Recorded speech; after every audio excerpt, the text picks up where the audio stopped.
Okay, you're live. You can start presenting. Okay. Welcome, everyone. We're so glad that you could all join us for this event, and we are incredibly excited to be speaking in line with a range of incredible people at the World Unity Week. My name is Simeon, and I work with Restore.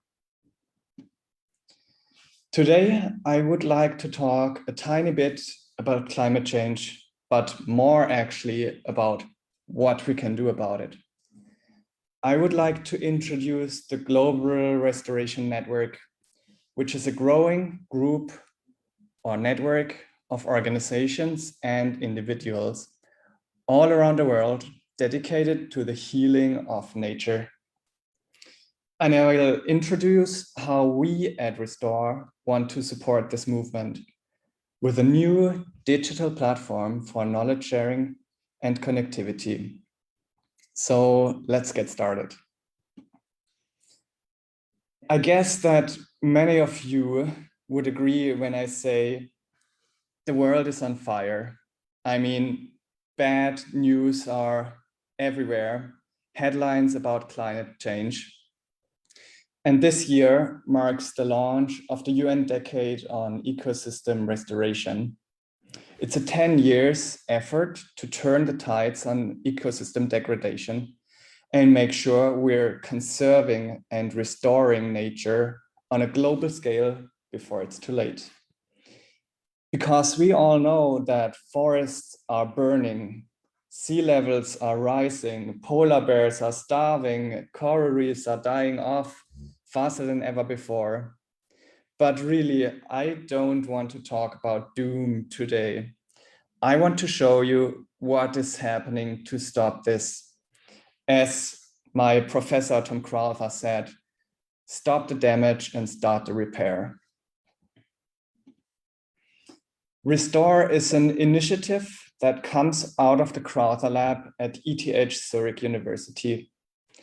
The Crowther Lab studies global ecosystems, generating knowledge to protect biodiversity and address climate change. In 2019, they have published a study on the global tree restoration potential. They have identified an area as big as, I think, the USA that is degraded forest land. And that's huge. And it may seem like a daunting task at first to restore that huge area and make it a livable place again. And this study was the first time that the forest restoration potential was quantified, and where we also learned about the incredible climate mitigation potential, because the forests, the ecosystems that are regenerating, can sequester and store carbon and draw the carbon out of the atmosphere and thus counter the change of the climate. And we also know where the hotspots are and where action is required, and starting to understand how these ecosystems can be restored most efficiently. But restoration is not only about forests, so it's not only reforestation and planting a lot of trees. Restoration is so much more. We're talking about forests, but also peatlands, grasslands, savannas, marine ecosystems, coral reefs, mangrove forests. We're talking about restoration on all scales. So individuals who try to manage their gardens in the most sustainable way, farmers who try to shift to more sustainable agricultural practices, the classic, typical NGOs that do tree planting or that try to conserve ecosystems, so save what's still there and what's still healthy. And with Restore, we want to support all of them. We want Restore to be the home for restoration action. But Why restoration? The map that I had up earlier showed these areas where forest restoration is needed. And yeah, the nature is so important for our world. That's what many people say. But what I would say, in fact, is that we often forget nature is our world.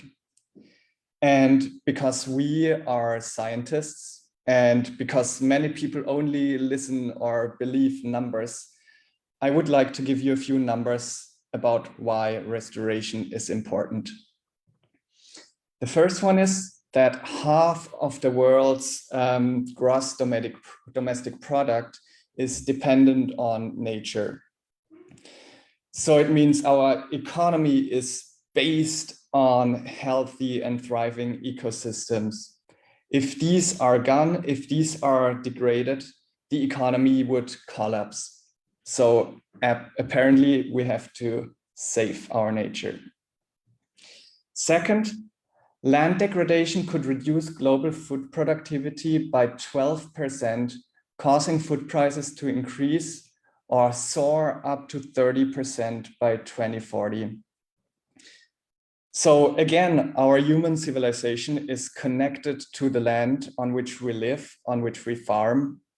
And if that land is impacted negatively, we'll lose our very basis of life and our food. And I mean, in this globalized world, we're eating avocados from Peru in Europe. And if there is negative climate change impacts happening in Peru, that has consequences for all of the consumer countries. So we are so inherently interconnected that everyone is responsible to do something about it, no matter where you are.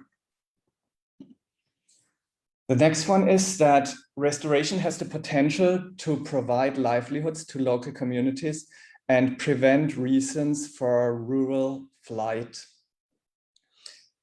Sometimes it seems like everything around restoration is just an emerging field. And there certainly is a huge potential to create rural green economies that are based on sustainable business models along the restoration value chain.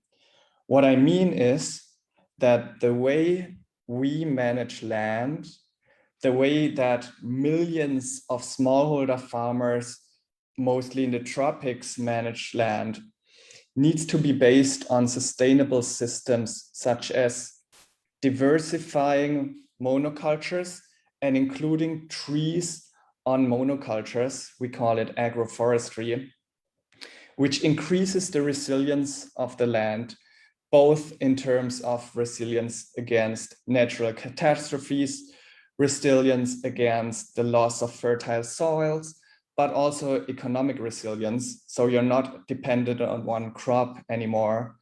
And if there's like a bark or a beetle that affects one of the crops, there's still alternative incomes from the very same piece of land. And apart from managing these lands more sustainable, there's also a lot of business opportunities associated with the sustainable land management, because there are tree nurseries that would sell the seedlings to the planting projects. There are buyers of organic produce. There are organizations that help to verify and monitor the action that is happening on the ground. And now with these new business and job opportunities, it gives new perspectives to young people, mostly like outside of urban areas. And the last point, why restoration is restoring 15% of converted lands in the right places could prevent 60% of projected species extinction. You might have heard about this in the news before, that scientists say we're in the 6th mass extinction event, and we're losing species, plant species, animal species almost on a daily basis. So clearly we have to do something about it. And we have to look at these converted lands that used to be healthy forests, healthy grasslands, etc., and see what are the needs of the local people, what do they need, and how can we together restore these ecosystems so that they have added value for everyone associated or everyone dependent. I talked a lot about we, and I mentioned before, we are Restore. We are building this platform that wants to enable everyone doing sustainable land management on the ground. And there's an incredible amount of restoration work happening already all over the world, but often in isolation and not as effectively as it could be, and not yet at the scale we need to reach the global climate goals as they were set in Paris with the UN climate change negotiations, to maturely draw down the amount of carbon that we need to sequester. So Restore is created to enable all of these initiatives and help accelerate what's already happening and incentivize more people, you and I, restoration projects, group of people, by providing them useful data and information, transparency, and allowing everyone to learn from each other and from others' experiences. Sometimes we refer to Restore as a social media platform for restoration. I want to give you an impression of what Restore looks like at the moment. We have just launched actually officially on June 5th. That was the World Environment Day. Restore as a beta platform, so it's still a work in progress, but there are already more than 1,000 organizations that have signed up and that have committed to being part of this restoration network and using science to improve their work. They have submitted more than 50,000 individual sites, so kind of the delineation of the boundaries from where they are working. And the number that I really like is that the average size is a little less than 7 hectares. So we're not looking at huge companies that work on huge pieces of land, but we're actually mostly working with smaller lands where people take care of a smaller piece of land, and mostly they're actually smallholder farmers that take care of the land that they directly depend on. And here you can see many of the organizations who have helped shape Restore in some way over the last months. They have tested the platform and they have sent us questions that pushed us to thinking more inclusively and connected us with others to learn from and collaborate with. And I mean, looking at this list, we're really grateful and humbled to be working together with that amazing group. And I just have to mention the founding network is still open to accept new members. I'll talk more about how to get engaged later. My mission is to engage everyone in climate action. Nature is a critical part of that. And with this tool, everyone can connect to the restoration movement, whether they're just learning about it or whether they have been practicing it for years. We connect with communities across Kenya to promote economic well-being by restoring nature. With this tool, we can easily determine which species are native to a region and the carbon storage potential of different ecosystems.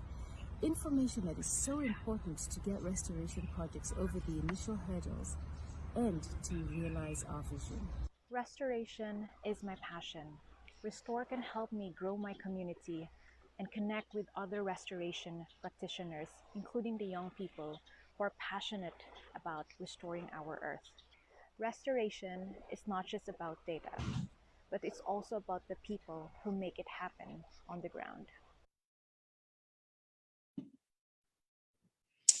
Thank you, Christiana, Miyaguchi, and Camille.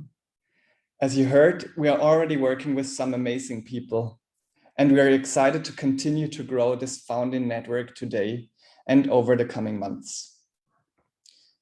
Restore is a tech platform, so it can be hard to see the people in it.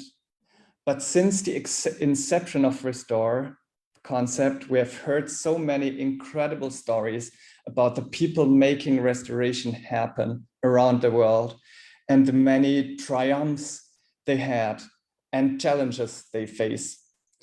To illustrate how Restore can support local projects and can potentially support your work, I want to pull out a few common threads and weave them together into a quick story for you. So this is Hannah. Together with some friends, they have rallied up the local neighborhood in Oregon and have bought a piece of recently deforested land that they want to restore. They are incredibly motivated to give back to nature. So they are consulting Restore to help them plan, manage, and communicate about the work they do. Now I will take you over to the Restore platform and show you a bit about the work that Hannah and her friends do. I mentioned that they crowdfunded this piece of land in Oregon, and they have built this site profile that they are using to communicate about the work that they do.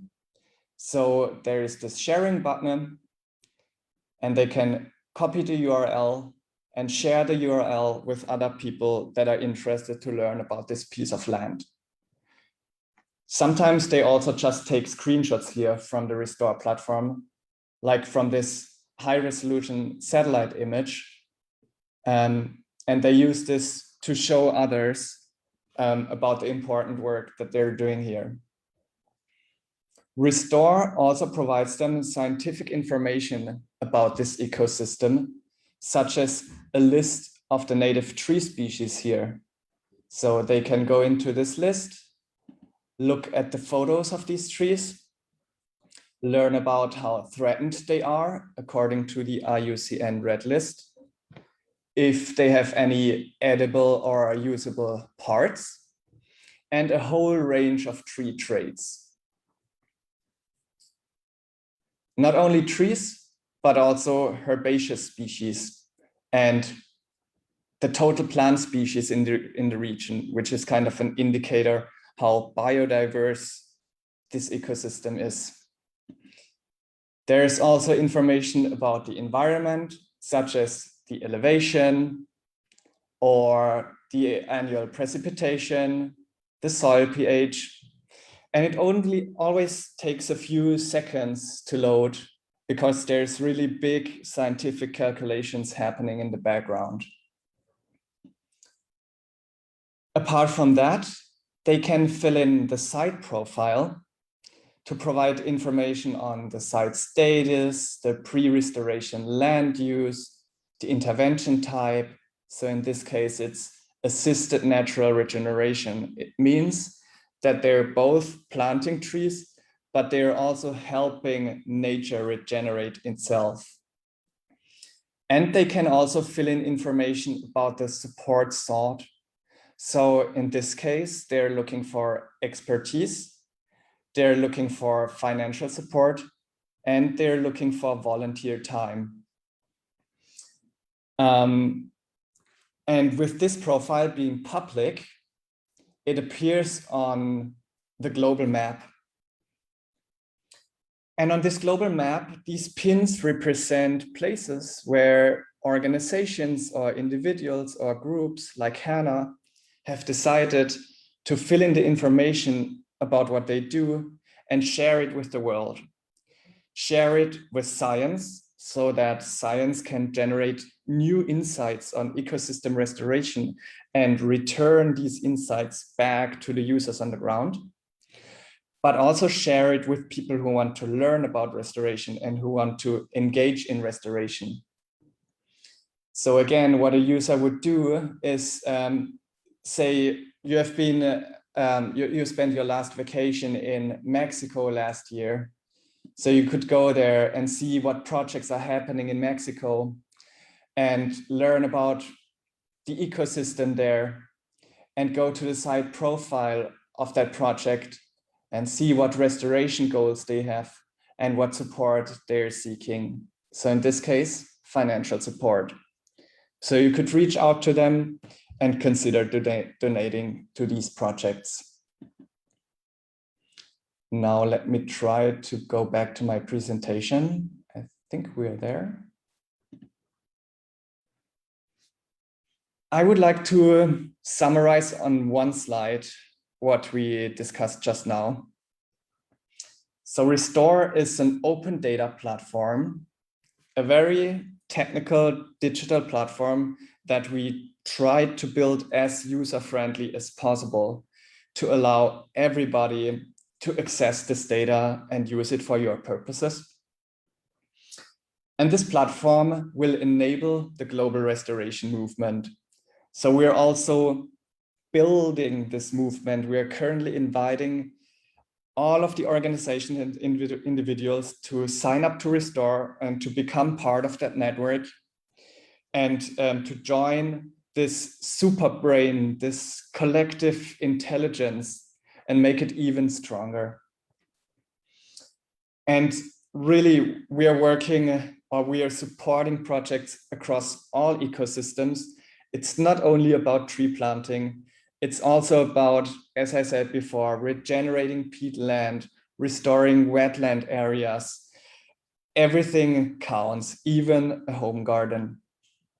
And eventually, the big goal is to enhance human health and human well-being everywhere.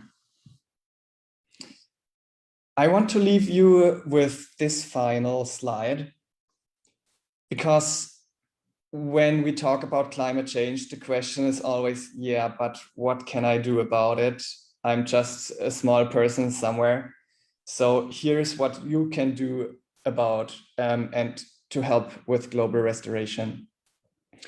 You can sign up to Restore on www.restore.eco and become a regular Restore user.